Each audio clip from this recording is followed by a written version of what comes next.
A father's role is to protect, love, and guide his children, not to use them as pawns in a personal war. For those who knew him, Chief Daniel Warren was the kind of man people trusted without hesitation.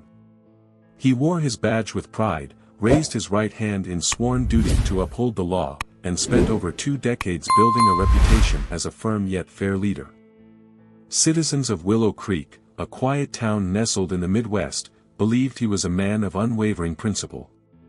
Colleagues described him as disciplined, deeply devoted to his family, and unshaken by the horrors he encountered on the job. So when the news broke, when the headlines screamed of something so incomprehensible, so deeply disturbing, it didn't seem real. People refused to believe it at first. Some called it a mistake, others a smear campaign. But then, the evidence began to surface. Details leaked from behind courtroom doors. And the story that unraveled was far worse than anyone could have imagined. What could drive a man like Daniel Warren to such an unthinkable act? Stay with us as we uncover the story of a father who crossed the line, forever shattering the trust of a community that once held him in the highest regard. Atlanta, Georgia. A city known for its rich history, sprawling skyline, and deep roots in civil rights. It was here, among the hustle and hum of everyday life, that Malcolm "Mack" Rhodes built his name. To the public, he was more than a police chief. He was a symbol of authority, a man who embodied discipline and strength. He had risen through the ranks with a reputation for being tough on crime, a no-nonsense leader who commanded respect in and out of uniform. Officers admired him. Citizens trusted him. His words carried weight in every room he entered. But inside the walls of his home, behind closed doors where badges and press conferences held no power, the image of Chief Rhodes was a very different one. Ayanna Carter knew that better than anyone. A community advocate, a mother before anything else, Ayanna had spent years putting on a brave face. Those who knew her described a woman full of warmth, the kind of person who made everyone feel welcome in her presence. She had fought for families in crisis, helping domestic abuse victims find shelter and stability. What many didn't realize, what she had carefully hidden, was that she had been fighting a battle of her own. Her marriage to Malcolm had started as a love story. A young officer, ambitious and sharp, and a woman with a heart set on making a difference in the world. But somewhere along the way, the love had faded.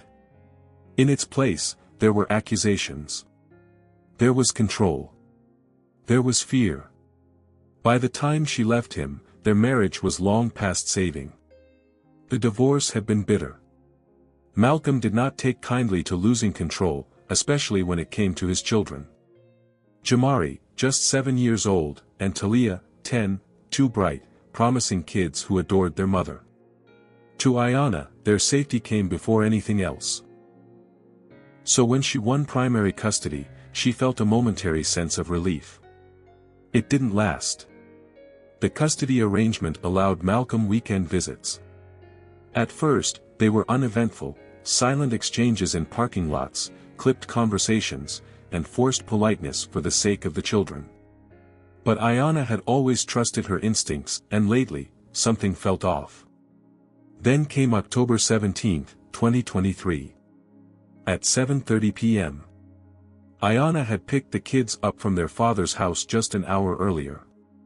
Jamari had been quieter than usual. Talia had mentioned feeling tired. She assumed they were just exhausted from the weekend, but by the time she set the dinner table, something was wrong. It started with Jamari. He swayed in his chair, his small hands gripping the table for support. "Mommy, my stomach hurts," he whispered, his voice barely above a breath. Then he collapsed. Talia, normally poised beyond her years, tried to help him sit up. But moments later, she let out a sharp gasp, clutching her stomach. Panic seized Ayanna as she rushed to her children. Jamari was barely conscious. His breathing was shallow. His skin was cold. The phone slipped from her shaking hands as she dialed 911. 911, what's your emergency? She could barely form the words. It's my son. I think he's been poisoned." The dispatcher tried to keep her calm, but her mind was racing. This wasn't the flu. This wasn't exhaustion. This was something else. The emergency room was a blur of sterile white lights and frantic movement. Machines beeped in erratic rhythms. Doctors and nurses whispered urgently to one another. Ayanna stood frozen in the hallway, watching as her children were hooked up to IVs, their small bodies pale and motionless. Every motherly instinct inside her screamed that this was no accident. But the doctors weren't convinced, not yet. At first, they considered the most common explanations. Food poisoning, a severe allergic reaction, even a viral infection. They asked her if the children had eaten anything unusual. Had they been around cleaning chemicals? Had they shown any symptoms earlier? No, Ayanna insisted. They were fine when I dropped them off with their father. The staff did what they could, running test after test, but nothing obvious emerged, until the toxicology panel came back. Rat poison. Specifically, an anticoagulant designed to prevent blood clotting, leading to internal bleeding over time. A substance so toxic that even a small dose could be fatal, especially for children. Ayanna's worst fears hardened into reality. "You have to test Malcolm," she begged the doctors. It was him. He did this. The attending physician hesitated. "We can't jump to conclusions, Ms. Carter. We need more information before making any accusations."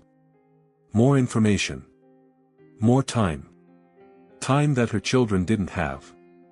The investigation begins. Ayanna wasn't about to sit back and wait. The moment she was allowed to step away from the hospital, she went straight to the Atlanta Police Department. She demanded that someone listen to her. At first, the responding officers were reluctant. This was Chief Rhodes. Their superior. Their mentor. The man who had led countless investigations, put criminals behind bars, and earned the trust of the entire department. To them, the idea that he could be capable of poisoning his own children seemed outlandish. Impossible. But as protocol dictated, they had to investigate. Detectives were assigned to the case, though some did so with skepticism. They started with the basics, examining what the children had eaten, whether they had access to any toxins, and whether there was anyone else who could have had a reason to harm them. Then, the first real break in the case came. A search of Ayanna's home ruled out any possible contamination. The children hadn't been exposed to rat poison before returning from their father's house. That meant the poisoning had to have occurred during their visit with Malcolm. Investigators turned their focus to him. Detectives combed through Malcolm's purchase history, looking for anything that could indicate a connection to the poison. At first, nothing stood out. He was careful, methodical. If he had done this, he hadn't left an obvious paper trail. Then, they found a single receipt. A purchase made just weeks before the incident. A store-bought container of rodenticide, paid for in cash at a local hardware store. It wasn't enough to arrest him, not yet. Malcolm was a lawman. He knew how to cover his tracks. He had spent years investigating cases himself, learning exactly what mistakes led criminals to get caught. He wasn't going to make those same mistakes. "Of course I bought rat poison," he told detectives when they questioned him. "I had a problem with mice." "What? Am I under investigation for taking care of my own house now?" His tone was dismissive. His demeanor, calm. He knew how to play the part of the innocent man. But then, the lab results came back. The poison found in Jamari and Talia's systems was an exact match to the brand he had purchased. Now, detectives had a critical question to answer: how had he given it to them? Malcolm stuck to his story. He had no idea how his children got poisoned. He accused Ayanna of making baseless claims, suggesting she was trying to frame him out of spite. "Think about it," he told investigators. "She hates me. She doesn't want me seeing my kids. And now, suddenly, they get sick, and she's blaming me. Open your eyes. It was a calculated move, one that played into the biases of those who knew him. To many of his colleagues, Malcolm was the last person they'd suspect. Mack Rhodes? No way. He's a family man. He loves those kids.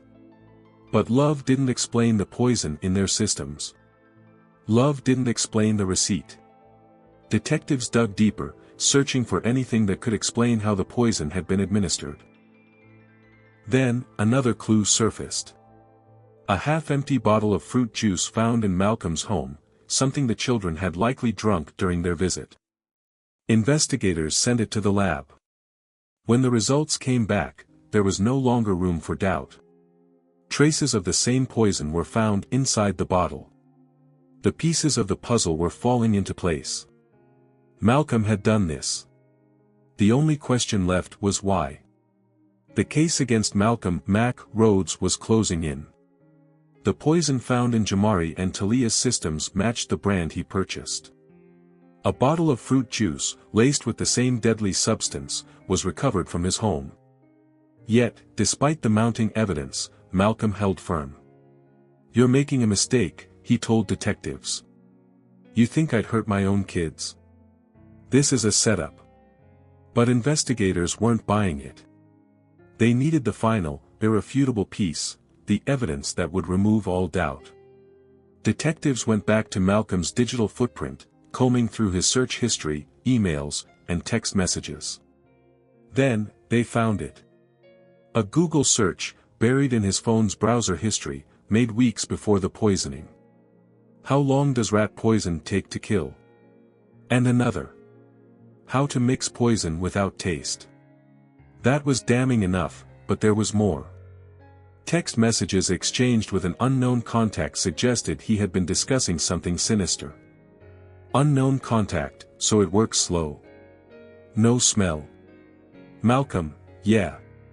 Takes a few days. No way to trace unless they know what they're looking for. Detectives needed to identify who the other person was. It didn't take long.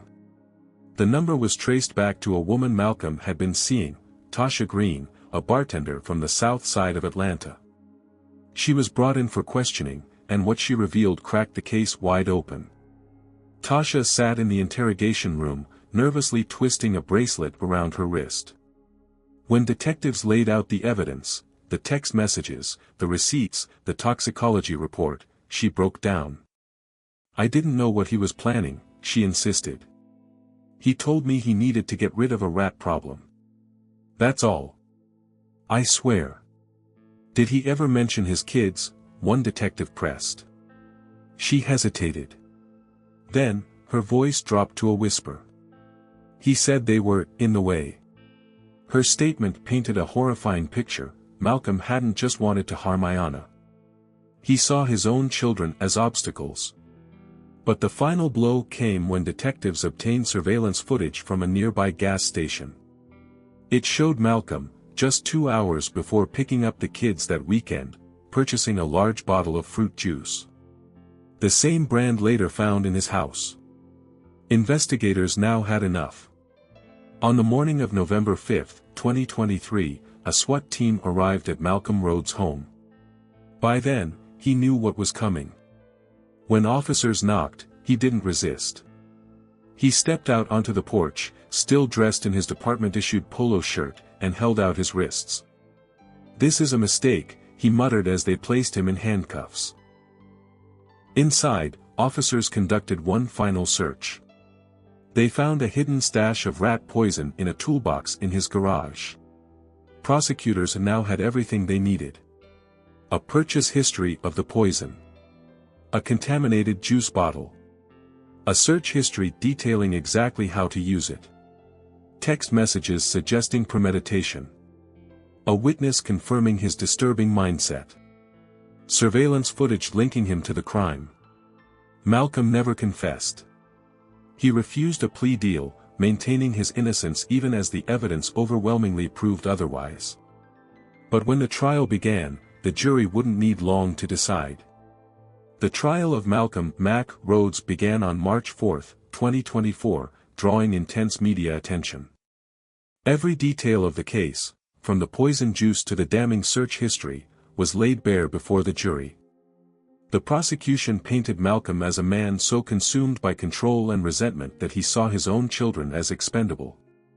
They presented a meticulous timeline of how he carried out his plan, backing it up with forensic evidence, surveillance footage, and the gut-wrenching testimony of Ayanna Carter. The defense, grasping for any foothold, attempted to cast doubt on the evidence. They argued that Ayanna had framed Malcolm, that the poison could have come from another source, that the surveillance footage was circumstantial. But the jury wasn't convinced. After just 4 hours of deliberation, they returned with a verdict. Guilty on all counts. First-degree murder, Jamari, age 7. Attempted murder, Talia, age 10. Child endangerment. Aggravated assault. On April 22, 2024, Malcolm Rhodes stood before the judge for sentencing. The courtroom was silent as the judge delivered his fate. Life in prison without the possibility of parole. Malcolm barely reacted. He stood still, his face unreadable.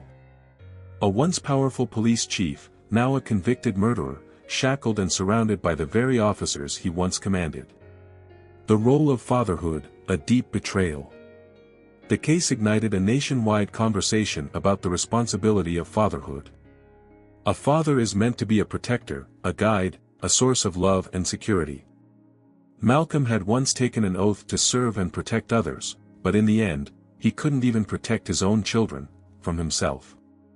Instead, he used them as pawns in a bitter custody battle, a calculated act of cruelty that shattered every expectation of what a father should be. Custody battles can be brutal, but this case stood as a horrifying reminder that children should never be used as weapons in a war between parents. For Ayanna Carter, the verdict brought justice, but not peace. She sat in the courtroom as the judge sentenced her ex-husband, clutching a photo of Jamari. Tears streamed down her face, but she refused to look away. After the trial, she spoke publicly for the first time. This wasn't justice. Justice would be my son still being alive. Justice would be my daughter not having to wake up every night screaming from nightmares. Talia survived, but the trauma ran deep. She spent weeks in therapy, struggling to process what had happened to her and her brother. The realization that her own father had poisoned them left emotional wounds that no courtroom ruling could heal. As the trial unfolded, another question emerged: how much did the Atlanta Police Department know? Malcolm had been a decorated officer for nearly 2 decades. Had there been warning signs? Had complaints been ignored? An internal review revealed that in the months leading up to the poisoning, several officers had reported Malcolm's erratic behavior. One officer even recalled a conversation where Malcolm had joked about how custody battles turn men into monsters. At the time, it had been dismissed as just talk. Now, it was clear, Malcolm had been unraveling, and no one stopped him. Public outrage erupted. Protesters gathered outside the police department, demanding accountability.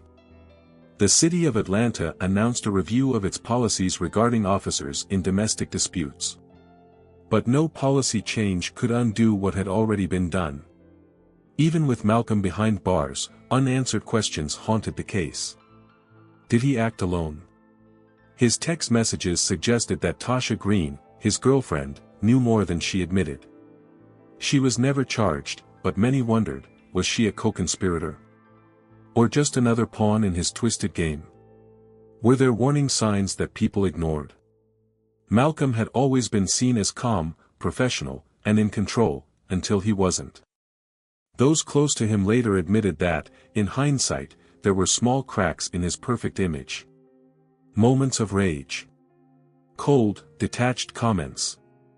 No one thought much of it at the time. Until it was too late. The story of Malcolm Rhodes serves as a chilling reminder. Monsters don't always come from the shadows. Sometimes, they wear a badge. Sometimes, they live in your home. And sometimes, they smile while pouring you a glass of juice. This case raises deep and unsettling questions about power, justice, and the responsibility of parenthood. Do you think Malcolm's status as a police officer delayed justice? Were there warning signs that should have been taken more seriously? How can we prevent situations where children become pawns in conflicts between parents? I want to hear your thoughts. Let's talk about it in the comments below. And if you found this case shocking, you won't want to miss my deep dive into another disturbing case of betrayal, pastor and his new bride killed on their wedding day by his ex-convict baby mama.